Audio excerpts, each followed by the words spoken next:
Danny Flexen here for Seconds Out at Powerbase at Loughborough University with Simon Evans, physiotherapist for Dillian Whyte, who's obviously got a huge rematch coming up with Derek Chisora, December the 22nd.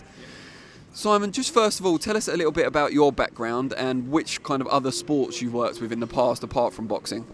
Well, the beauty about working with Loughborough is that it really ranges across a vast array of sports. So obviously boxing with Dillian, but my personal background is actually more from a player's point of view, more so rugby, and then from a physio perspective, cricket as well. But then there's been swimming, tennis, all sorts. But boxing really stands out as really stands out to be really high up there in terms of the physicality of it and the excitement which comes with the sport. What would you say are the kind of specific demands or requirements on a boxer as opposed to other sports that you've worked with? Well, I think with boxing, so they've obviously got to have the weight behind it, certainly at a heavyweight division. But the real trick is to have that weight whilst being agile, with mobility, with strength, with speed. So it's the full athlete package which you need, and fortunately Dillian is fitting that very, very nicely. Is there a lot of focus on the joints, especially like the rotator cuff, the elbow joint and things like that, because of the amount of rotation that's involved in boxing as a sport? Absolutely. The inherent risk with the sport are those types of injuries. So the shoulder, your ankle, your hand, things like that. But any boxer could potentially be exposed to them. So from my point of view, that's the thing we're always trying to minimise from an injury point of view. And Dillian's doing really well from that point of view. He's looking sharp, he's fit, and we're good to go for the 22nd. Is it quite a lot of preventative, like injury prevention work, flexibility, that kind of thing? Yeah, absolutely. I think a lot of it you want almost, the phrase is prevent rather than cure. That's the ideal scenario. So a lot of that comes with rehab and screening Dillian and looking at things which we can really work on, and he's really taken that on board and he's doing really well with it all. Dillian's kind of a normal sized heavyweight, if you like, compared to some of the more giant Land of the Giants type figures we've seen in recent years, the likes of Tyson Fury and the Klitschko brothers. He's more of a kind of average height for a heavyweight, arms reach commensurate with that.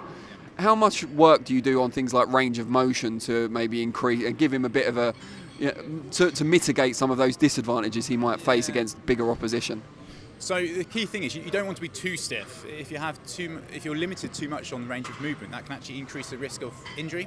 So it's just getting that happy medium, that real balance. So Dillian's aware of all of the mobility exercises he should be doing, and he does them well. So it's all about maintenance and just keep an eye on things, really. Certainly on the workload and looking at how many rounds he's doing, how many inspiring, and what he's doing in the gym. But everything's falling into place quite nicely.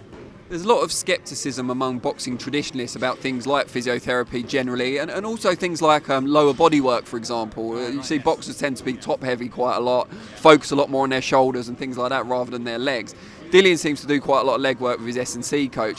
How much have you found Dillian buying into the mindset of what you're trying to achieve? Yeah, the great thing about Dillian is that he's open to new suggestions. He's not a closed book, and that's a real strength of his. So if we suggest stuff, certainly in our session, he's putting things out there which are completely new, and Dillian really buys into it.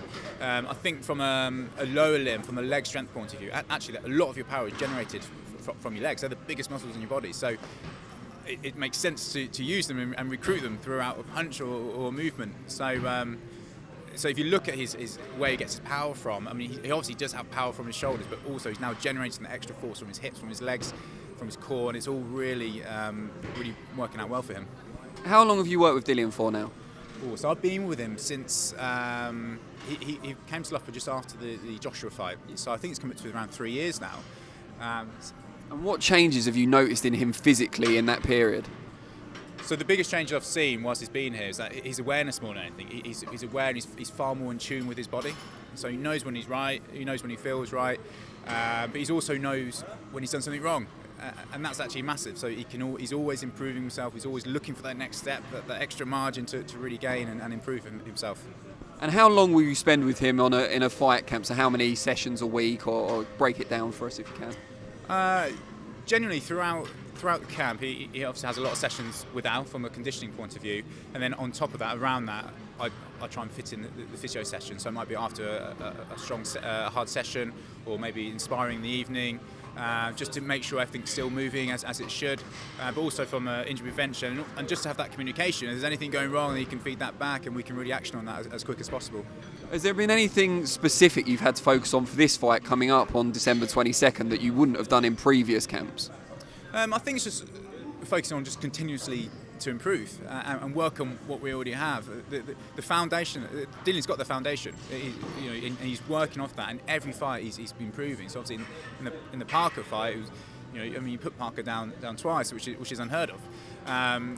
So it just keeps going. That onward incline, or the learning curve, if you like, is still very much increasing. What's the end goal? So when you watch him in a fight, like you will be on the 22nd, what are you looking for him to achieve in that fight? And you can say, that's my part of the job done. I think it's all about how he moves, where he generates that strength from. A lot of it does interlink with Al as well, from the strength and conditioning point of view. But it's how he moves, how he generates that force, how he holds himself, but also you've got to be wise in the fight. You can't just go all out. You've got to be clever about it, and that obviously that comes with experience. And he's really, just looking at the previous fights, you can really see that coming through.